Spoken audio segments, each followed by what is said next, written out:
नमस्कार मित्रांनो, पाहता आपण आता न्यू महाराष्ट्र एक्सप्रेस न्यूज. मित्रांनो, आता आपण आलो इंदापूर शहरातल्या तहसील कचेरीच्या समोर आणि या तहसील कचेरीच्या समोर महाराष्ट्र विकास सेनेच्या कार्यकर्त्यांनी इथं तहसीलदारांना निवेदन दिलेलं आहे. विषय असा आहे की IAS अधिकारी तुकाराम मुंडे हे सर्व महाराष्ट्राला परिचित आहेत आणि तो कायद्याचे तंतून पालन करतात आणि जे पालन करत नाहीत त्यांच्यावर कडक कारवाई करतात. हे सर्व महाराष्ट्राला माहीत असतानासुद्धा आज त्यांच्यावरच भाजपच्या एका मंत्र्यानं कारवाई करण्याची मागणी केली आहे आणि त्या संदर्भात तुकाराम मुंडे यांना महाराष्ट्र विकास सेनेने पाठिंबा दर्शविला आहे आणि पाठिंब्याचं निवेदन देण्यासाठी इथं इंदापूर तहसील कचेरीमध्ये आलेले आहेत. तहसीलदारांना त्यांनी आता निवेदन दिलं आहे. त्या संदर्भात महाराष्ट्र विकास सेनेचे इंदापूर तालुका अध्यक्ष राजेंद्र चोरमले आपल्याबरोबर आहेत. काय सांगताय? मुंडे साहेब हे चांगले काम करतात. त्याच्यामुळे मुंडे साहेबांना जे काही हे चाललेली क्रिया चालू आहे त्यांना तसं ते योग्य नाही. त्याच्यामुळं आम्ही एक निर्णय घेतला की मुंडे साहेबांना आम्ही सहकार्य सगळ्यांनी पाठिंबा देतो आहे, कारण मुंडे साहेबाचं कार्य चांगलं आहे. आणि मी स्वतः राजेंद्र चांगदेव चोरमले, इंदापूर तालुका अध्यक्ष महाराष्ट्र विकास सेनेचं बोलतो आहे. त्यानंतर आमचे साथीदार प्रताप चोरमले हे तेच निवेदन देण्यासाठी आम्ही सगळेजण आलेलो आहे. त्यानंतर अनिताताई गायकवाड हे महिला अध्यक्ष आहेत, तालुका महिला अध्यक्ष आहेत, हे सुद्धा त्याच निमित्ताने आम्ही सगळेजण आलेलो आहे. कारण आमचं जे कार्य आहे त्या कार्याला मुंडे साहेबांना आमचे सगळ्यांचं सहकार्य आहे. त्याच्यामुळे आम्ही सगळेजण यासाठी आलेलो आहे. तर मुंडे साहेबांची होणारी कारवाई ती कारवाई होऊ नये आणि मुंडे साहेबांचं कार्य चांगलं व्हावं. महाराष्ट्र विकास सेनेच्या महिला तालुका अध्यक्षा आता आपल्याबरोबर बोलत आहेत. बोलत आहे, काय सांगतात?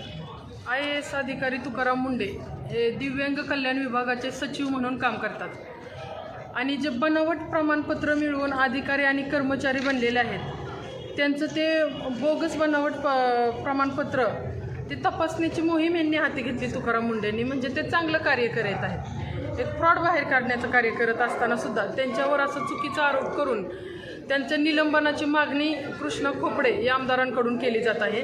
त्याच्यामुळे त्यांच्या या तुकाराम मुंडेच्या चांगल्या कार्याला आमचा पाठिंबा पण आहे आणि त्यांना न्याय मिळवून देण्यासाठी आम्ही इथं तहसीलदार बनसोडे साहेबांकडे त्यांच्या पाठिंब्याचं निवेदन देऊन आलेलं आहे. आमच्या महाराष्ट्र विकास सेना पक्षाकडून तुकाराम मुंडे यांना पूर्ण पाठिंबा राहील.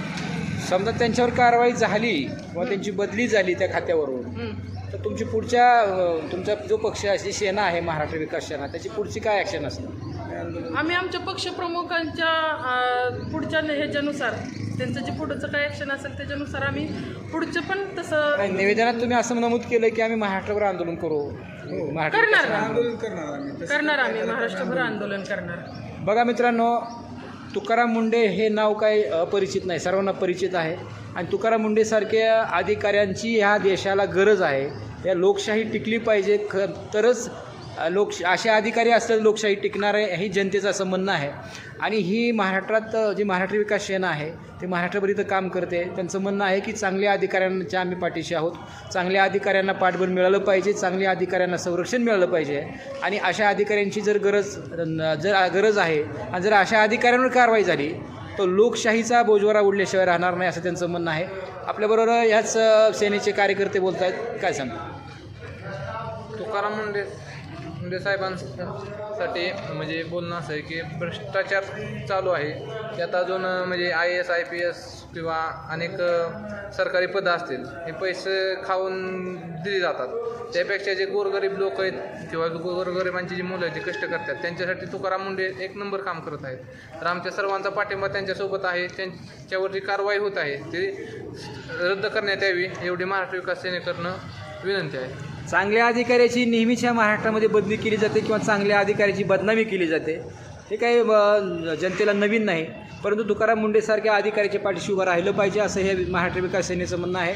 तुकाराम मुंडे जी करतात ती सर्वसामान्य लोकांसाठी करतात. जे पैसे देऊन जी अशी पद हातात घेऊन अधिकारी बनतात, मग सर्वसामान्यांनी कष्ट करून काय फायदा आहे? बरं. आणि शिक्षण घेऊन काय फायदा आहे? जर पैशावर जर पदं मिळायला लागली आणि जर शासकीय कामं करत असतील, बाबासाहेबांच्या राज्यघटनेला काय किंमत आहे? मग ज्या राज्यघटने जी लिखित आहे की शिक्षण ही पहिलीपासून आपल्या पदवी पावतरी शिक्षण घेतलं पाहिजे, ते शिक्षण पूर्ण करूनच अधिकारी पदाधिकारी झालं पाहिजे. मग बाबासाहेबांच्या राज्यघटनेला काय किंमत आहे, म्हणून आम्ही सत्तेच्या मार्गाने पाठिंबा महाराष्ट्र विकास सेना पक्षाच्या वतीनं आम्ही सर्व कार्यकर्ते देत आहोत.